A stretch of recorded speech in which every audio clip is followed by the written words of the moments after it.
What is good, Horror Horde? This is your boy Horror Gamer back with another video for you, and as you can tell by the title of this video, this is another Horror Gamer Reads. And as you know from the previous Horror Gamer Reads, we're in deep into the Resident Evil umbrella conspiracy. So last time we were in this book, we got a little bit more of Wesker's plans for everything, how he needs to get to the underground lab before everybody else, and how he's using Chris, Jill, and the other ones as pawns to basically do the work for him while he sits back and just watches it all go down. And then he finds out that it's not going to be that easy, and he has to put in a little bit of the work himself, if you know what I'm saying. So, shit, with that little recap out of the way, Horror Horde, with all that being said, let's just jump right back into it. Let's just see what dangers and secrets await in the darkness of the Spencer Mansion. Alright. Chapter 12 already, guys. Holy shit. Jill heard something like breaking glass and held perfectly still, listening.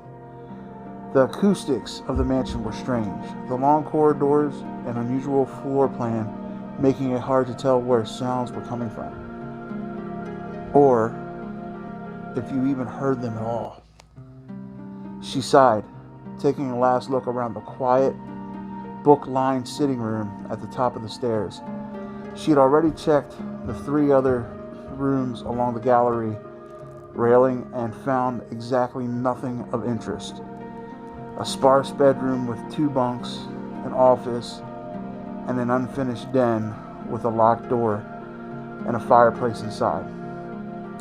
The only switches she found were light switches, though she had gotten excited over a rather sinister-looking black button on the wall of the office until she pushed it and found that she'd managed to discover the drainage control for an empty fish tank in the corner. She found some ammo for the Remington. She supposed she should be grateful for that. A dozen shells in a metal box underneath one of the bunks in the bedroom. But if there had been any hidden crests, she'd missed them. Jill took out Trent's computer and checked the map, finding her position at the top of the stairs. Just past the sitting room's second door was a wide U-shaped corridor that angled back around to the front hall balcony. The corridor also connected to 2 rooms, one a dead end and the other leading through several more. She put the computer away and drew her Beretta, taking a moment to clear her mind before stepping into the corridor. It wasn't easy, between trying to figure out what had happened in the house to create monsters and her concerns for and about her team. Her thoughts were distinctively messy. Should have looked closer at those papers. The office had been simple. A desk, a bookshelf, but there was a rack of lab coats by the door, and the papers strewn across the desk had mostly been lists of numbers and letters. She knew enough chemistry to know that she was looking at a chemistry, so she didn't bother trying to read them. But since finding the papers, she had begun to think of the zombies as the result of a research accident.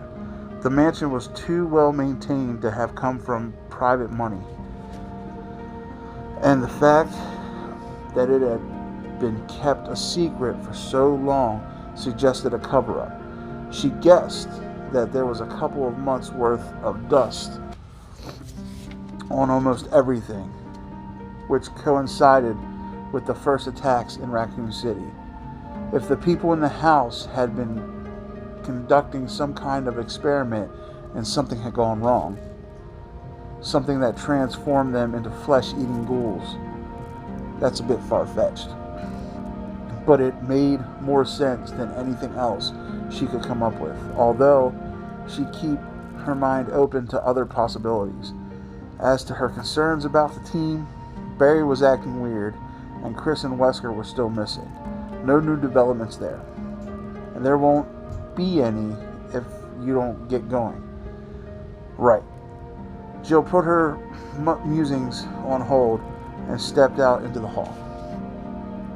She noticed the smell before she actually saw the zombie farther down the corridor, crumpled to the floor. The small wall scones cast an even glow over the body, reflecting off the dark red trim and tinting everything in the corridor a smoky crimson.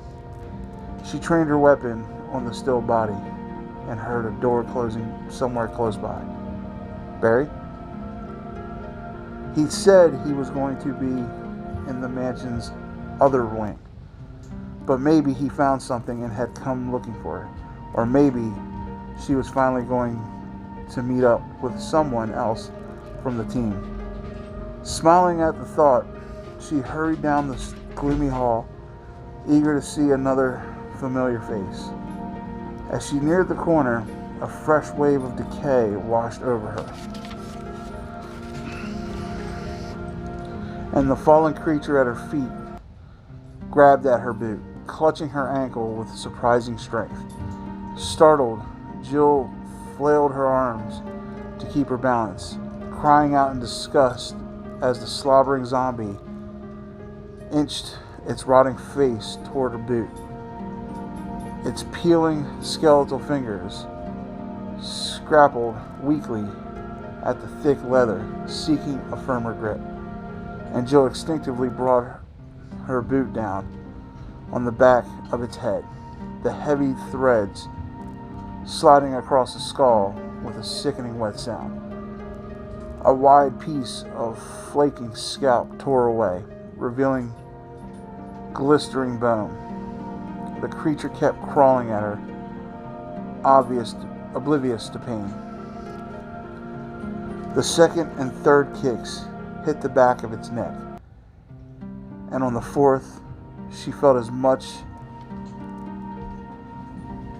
as heard the dull snap of vertebrae giving out, crushed beneath her heel. The pale hands fluttered with a choking liquid sigh. The zombie settled to the musty carpet. Jill stepped over the limp body and ran around the corner, swallowing back bile. She was convinced that the pitiful creatures roaming the halls were victims somehow, just as much as Becky and Pris had been, and releasing them to death was a kindness. But they were also a menace, not to mention morbidly unwholesome. She had to be more cautious. There was a door to her right, heavy wood overlaid with twinning metal designs. There was a picture of armor over the key plate. But like the other doors she'd come across upstairs, it was unlocked. There was no one inside the well-lit room, but she hesitated, suddenly reluctant to continue her search for whoever else was wandering the area. Two walls of the large chamber were lined with full suits of armor. 8 to one side, and the other was a small display case at the back. Not to mention a large red switch set into the middle of the gray tiled floor. Another trap or a puzzle? Intrigued, she walked into the room and headed for the glass-fronted display, the silent, lifeless guards seeming to watch every move. There were a couple of mysterious grated holes in the floor, one on either side of the red switch, for ventilation perhaps, and she felt her heart speed up a little, suddenly sure that she had found another of the mansion's traps. A quick inspection of the dusty display case decided it for her. There wasn't any way that she could see to open it. The glass front, a single thick piece, and something in one shadowy niche at the bottom glinted like dull copper. I'm supposed to push that button, thinking that it will open the case. And then what? She had a sudden vivid image of the ventilation holes sealing off and the door locking itself, a death by slow suffocation in an airless tomb. The chamber could fill with water or some kind of poisonous gas. She looked around the room, frowning, wondering if she should try to block the door open or if perhaps there was another switch hidden in one of the empty suits. Every riddle has more than one answer, Jilly, don't forget. Jill grinned suddenly. Why push the button at all? She crouched down next to the case and took a firm grip on the barrel of her handgun. With a single firm tap, the glass cracked, thin lines splintering away from the impact. She used the butt of the gun to knock out a thick chunk and reached carefully inside. She withdrew a hexagon copper crest engraved with an Arctic smiling sun. She smiled back at it, pleased with her solution. Apparently some of that house's tricks could be worked around, provided she ignored a few rules of fair play. All the same, she found herself hurrying back to the door, not wanting to call it a win until she was clear of the solemn chamber. Stepping back into the blood-hued corridor, she stood for a moment, holding the crest as she weighed her options. She could continue to look for whoever had closed that door, or head back to the puzzle lock and place the crest.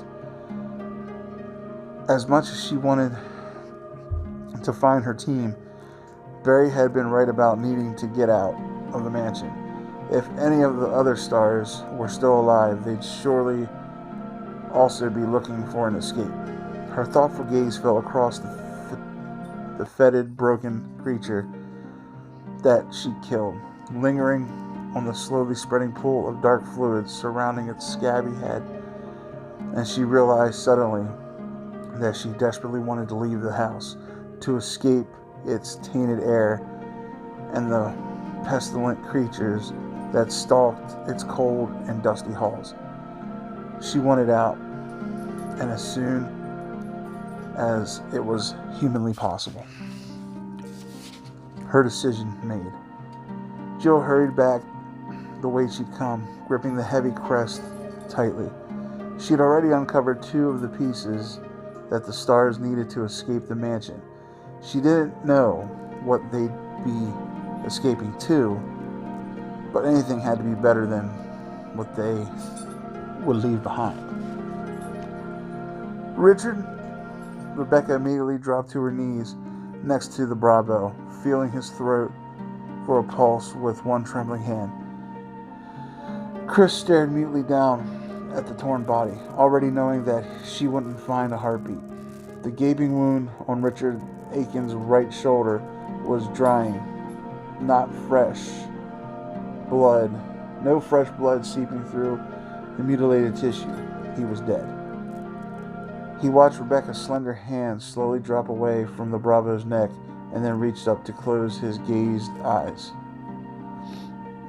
unseeing eyes. Her shoulders slumped. Chris felt sick over their discovery. The communications expert had been a positive, sweet guy and only 23 years old. He looked around the silent room, searching randomly for some clue as to how Richard had died. The room they'd entered, just off the second floor balcony, was undecorated and empty, except for Richard. There was nothing. Frowning, Chris took a few steps toward the room's second entrance and crouched down, brushing at the dark tile floor. There was a dried crust of blood in the shape of a boot heel between Richard's body and the plain wooden door 10 feet away. He stared at the door thoughtfully, tightening his hold on the Beretta. Whatever killed him is on the other side, maybe waiting for more victims. Chris, take a look at this. Rebecca was still kneeling by Richard, her gaze fixed on the bloody mass of torn shoulder. Chris joined her, not sure what he was supposed to be looking at. The wound was ragged and messy. The flesh discolored by trauma. Strange, though, how it didn't seem very deep. See those purple lines radiating out from the cuts? And the way the muscle has been punctured here and here? She pointed to 2 dark holes about 6 inches apart, each surrounded by skin that had turned an infected-looking red. Rebecca sat back on her heels, looking up at him. I think he was poisoned. It looks like a snake bite. Chris stared at her. What snake gets that big? She shook her head, standing. Got me. Maybe it was something else, but that wound, shouldn't have killed him. It would have taken hours for him to bleed out. I'm pretty sure he was poisoned. Chris regarded her with new respect. She had a good eye for detail and was handling herself remarkably well, considering. He searched Richard's body quickly, coming up with another full clip and a shortwave radio. He handed both to Rebecca, tucking Richard's empty Beretta into his waistband. He looked at the door again, then back at Rebecca. Whatever killed him might be back there. Then we'll have to be careful, she said.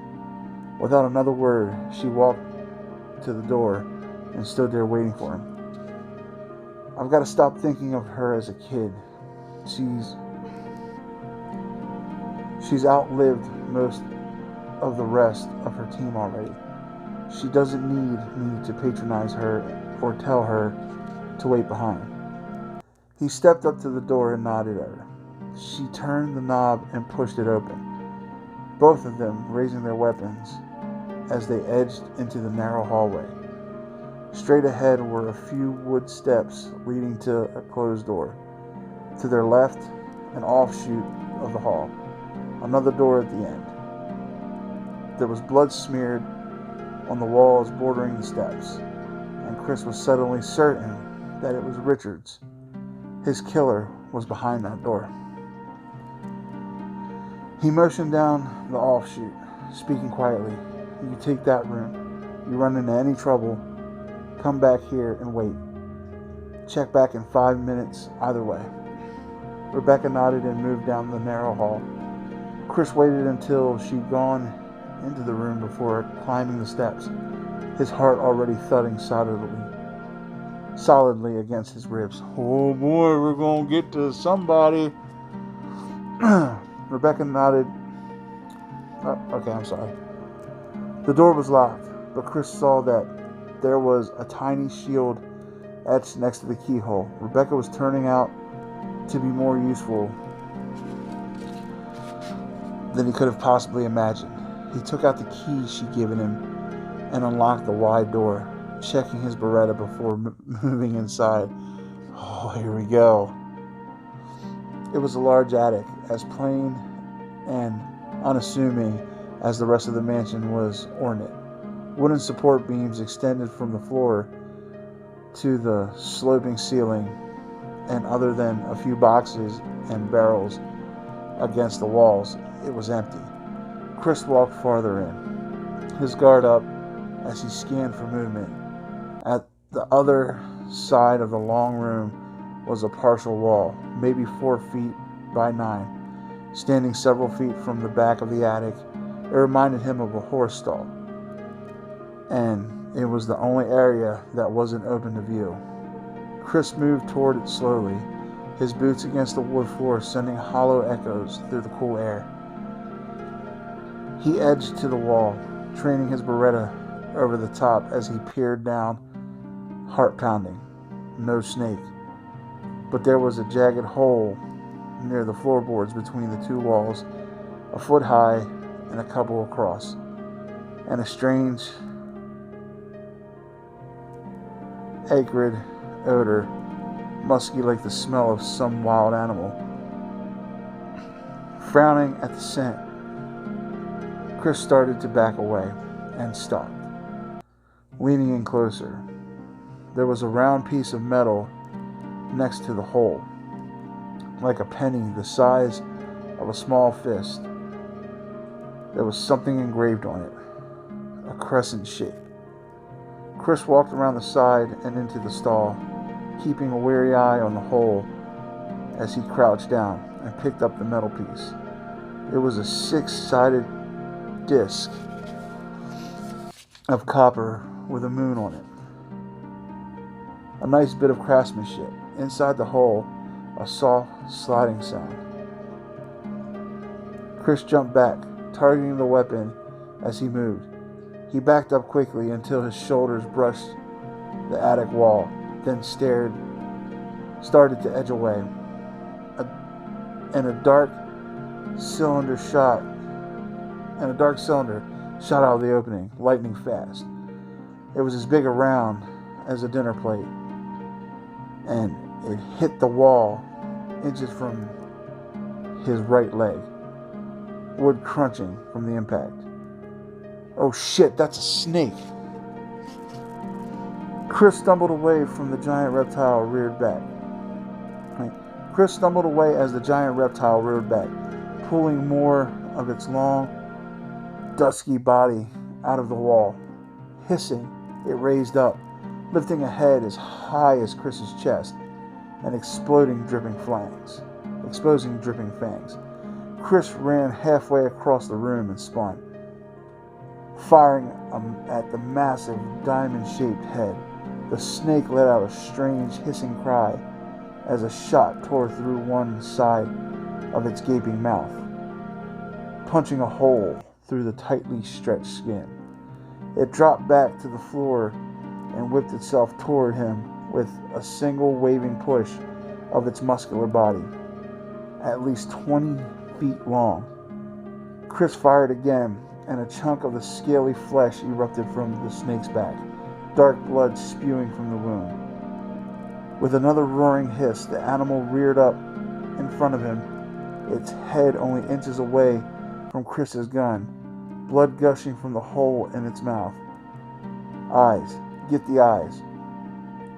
Chris pulled the trigger, and the snake fell across it, knocking him to the floor, its body thrashing wildly. The tail slammed into one of the thick support beams, hard enough to crack it as Chris struggled to free his pinned arms.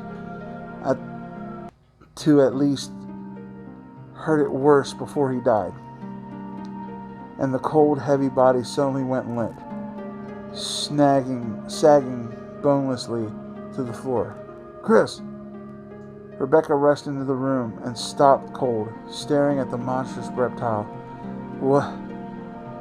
His boot found one of the wooden supports. With a tremendous shove, Chris managed to wiggle out from beneath the thick body. Rebecca reached down to help him up, her eyes wide with awe.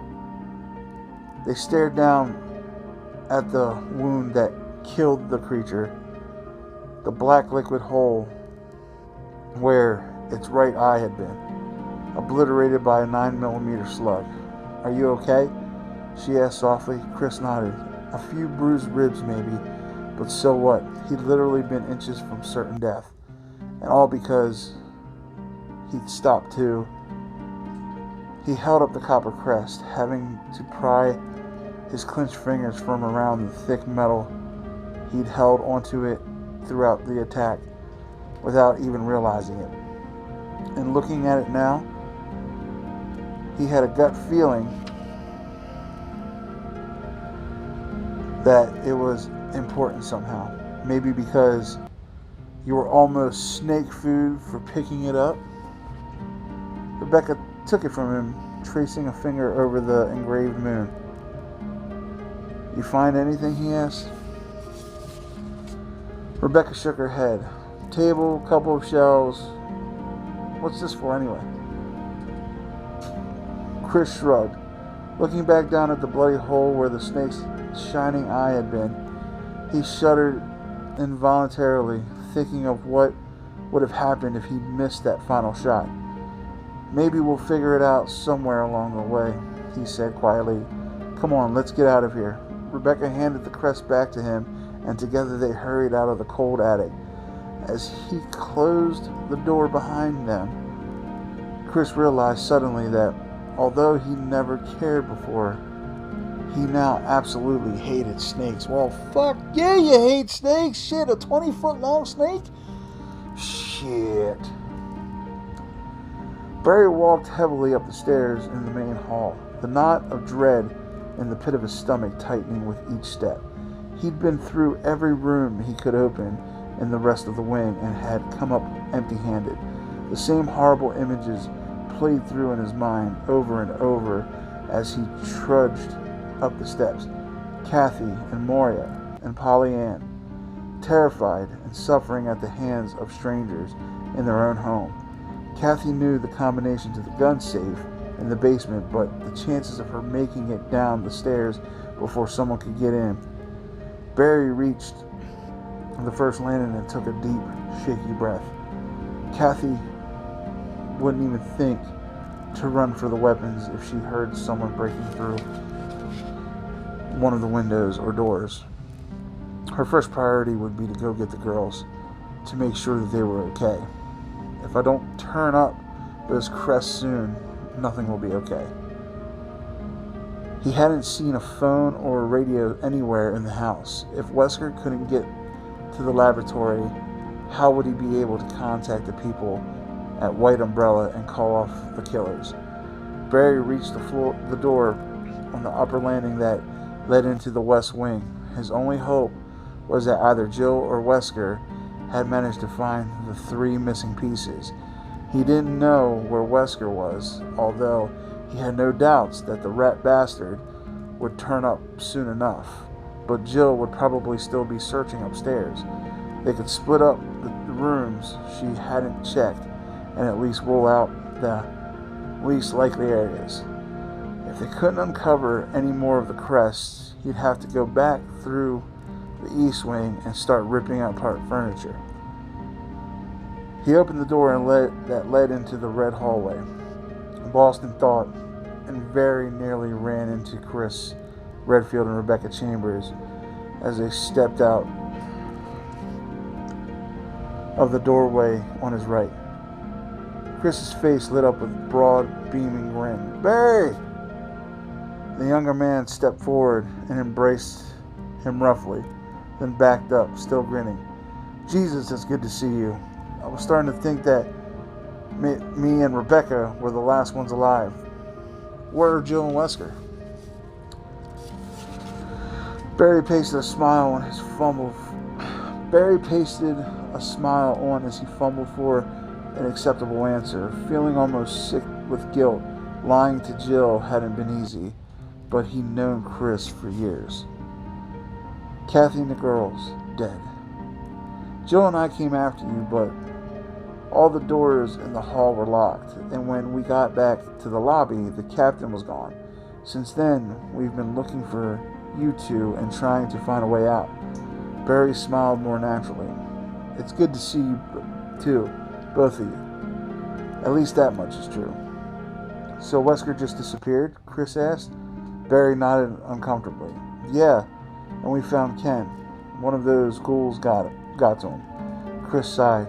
"I saw Forrest and Richard are dead too." Barry felt a wave of sadness and swallowed thickly, suddenly hating Wesker even more. The people Wesker worked for had done this, and now they wanted to cover it all up, avoiding responsibility for their actions. And like it or not, I'm going to help them do it. Barry took a deep breath and fixed an image of his wife and daughters into his mind. "Jill found a back door, and we think it could be a way out, except it's got this trick lock, like a puzzle. And we have to get all the pieces together to open it. There are 4 metal crests made out of copper. Jill got one already, and we think the rest are hidden throughout the mansion." He trailed off at Chris's sudden grin as Chris reached into his vest. "Something like this?" Barry stared at the crest that Chris had produced, feeling his heart speed up. "Yeah, that's one of them. Where'd you find it?" Rebecca spoke up, smiling shyly. He had to fight a big snake for it, a really big snake. I think it may have been affected by the accident though a cross-genius virus. Those are pretty rare. Barry reached for the crest and casually as he could manage, frowning. Accident? Chris nodded. We found some information that suggests there's some kind of secret research facility here on the estate, and that something they were working on had gotten loose. A virus. One that could apparently infect mammals and reptiles, Rebecca added. Not just different specters. Not just different species. Different families. It certainly infected mine, Barry thought bleakly. He let his frown deepen, feeding thoughtfulness as he struggled to come up with an excuse to get away. The captain wouldn't approach him unless he was alone, and he was desperate to get the copper piece into place, to prove that he was still on board, cooperating, and that he'd convince the rest of them to help him. Look. He could feel the seconds ticking away, the metal growing warm beneath his sweating fingers. We need to get the feds in on this, he said finally. A full investigation, military support, quarantine off the area. Chris and Rebecca were both nodding, and again, Barry felt nearly overwhelmed by guilt. God, if only there weren't so trusting. But to do that, we have to find all the crest. Jill might have turned up another one by now, maybe both of them. I can only pray. Do you know where she is? Chris asked. Barry nodded, thinking fast. I'm pretty sure, but this place is kind of a maze. Why don't you wait in the main hall while I go get her? That way, we can organize our search, do a more thorough job. He smiled, hoping it looked more convincing than it felt. Though, if we didn't turn up soon, keep looking for more of those pieces. The back door is at the end of the West Wing corridors, first floor. Chris just stared at him for a moment, and Barry could see the questions forming in his bright gaze. Questions that Barry wouldn't be able to answer. Why split up at all? What about finding the missing captain? How could he be certain that the back door was an escape? We'll wait, but if she's not where you think she is, come back and get us. We stand a better chance of making it through this place if we all stick together. Barry nodded, and before Chris could say anything more, he turned and jogged away down the dim hall. He'd seen the hesitation in Chris's eyes, heard the uncertainty in his voice, and with his final words, Barry had felt himself wanting to desperately to warn his friend of Wesker's betrayal. Leaving was the only way to keep himself from saying something that he might regret, something that might get his family killed. As soon as he heard the door back to the balcony close, he picked up speed, taking the corners at a full run. There was a dead zombie near the door that led to the stairs, and Barry leapt over it, the stench falling away as he ducked through the connecting passage. He took the back stairs 3 at a time as his conscience yammered mercilessly away at him, reminding him of his treachery. You're a liar, Barry. Using your friends the way Wesker's using you, playing on their trust. You could have told them what was really going on. Let them help you put a stop to it. Barry shook the thoughts away as he reached the door to the covered walk, slamming the heavy metal aside. He couldn't risk it. Wouldn't. What if Wesker had been nearby, had overheard? The captain had Barry's family to blackmail him with. But once Chris and the others knew the truth, what was to stop Wesker from just killing them? If he helped Wesker destroy the evidence, the stars wouldn't be able to prove anything. The captain could just let them all walk away. Barry reached the diagram next to the back door and stopped, staring. Relief flooded through him, cool and sweet. 3 of the 4 openings were filled. The sun, wind, and star crest in place. It was over. He can get to the lab now, call off his people. He doesn't need us anymore. I can go back and keep the team busy while he does whatever he has to do. The RPD will show up eventually, and we can forget this ever happened. He was so elated that he didn't register the muted footsteps on the stone path behind him. Didn't realize that he wasn't alone anymore until Wesker's smooth voice spoke up beside him. Why don't you finish the puzzle, Mr. Barton? Barry jumped, startled. He glared at Wesker, loathing the smug, bland face behind the sunglasses. Wesker smiled, nodding his head at the copper crest in Barry's hand. Yeah, right, Barry muttered darkly, and slipped the final piece into place. There was a thick, metallic sound from inside the door. Ka-chink. And Wesker walked past him, pushing the door open to reveal a small, well-used tool shed. Barry peered inside, saw the exit at the opposite wall. There was no diagram set next to it. No more crazy puzzles to figure out. Kathy and the girls were safe. With a low bow, Wesker motioned for Barry to step inside the shed, still smiling. Time's short, Barry, and there's still a lot for us to do. Barry stared at him confused. What do you mean? You can get to the lab now. Well, there's been a slight change of plans, see. It turns out that I need to find something else, and I have an idea of where it might be. But there are some dangers involved, and you've done such a good job so far. I want you to come along. Wesker's smile transformed into a shark-like grin, a cold, pitiless reminder of what was at stake.